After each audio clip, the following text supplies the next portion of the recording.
আরে অনেকদিন হলো আয়না দেখি না, যাই একটু আয়নাটা দেখি তো। আরে আমি তো অনেকটা কালো হয়ে গেছি। আজকে যদি আমাদের টাকা থাকতো তাহলে আজকে আমি মেকআপ করতে পারতাম। এই তো ম্যাডামদের বাসায় চলে আসছি। ম্যাডাম দরজাটা খুলুন। আরে এখন আবার কে আসলো? আরে আপনারা কারা? ম্যাডাম আমরা হচ্ছি মেকআপ আর্টিস্ট, আপনাকে মেকআপ করিয়ে দিব। আচ্ছা ঠিক আছে, আমাকে মেকআপ করিয়ে দিবেন তাহলে তো ভালোই হবে। প্রথমে আপনার চুলগুলো ভালোভাবে ঠিক করতে হবে, আপনি একটুও নড়াচড়া করবেন না ম্যাডাম। আচ্ছা ঠিক আছে, আমিও একটু নড়াচড়া করব না। মা তোমাকে তো দেখতে অনেক সুন্দর লাগবে। হ্যাঁ রে রাজু, ঠিকই বলছিস। ম্যাডাম এখন আপনাকে চোখের আইব্রোটা দিয়ে দিব।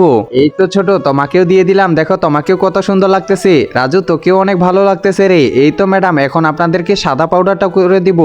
একজন মা কতটা আপন হয়ে থাকে, যার মানেই তাকে জিজ্ঞাসা করে দেখো। তো দেখা যাক বন্ধুরা, এই মায়ের জন্য কে ভিডিওটিতে লাইক এন্ড সাবস্ক্রাইব করে, আর যারা মাকে ভালোবাসো না তারা ভিডিওটি থেকে দূরে থাকো।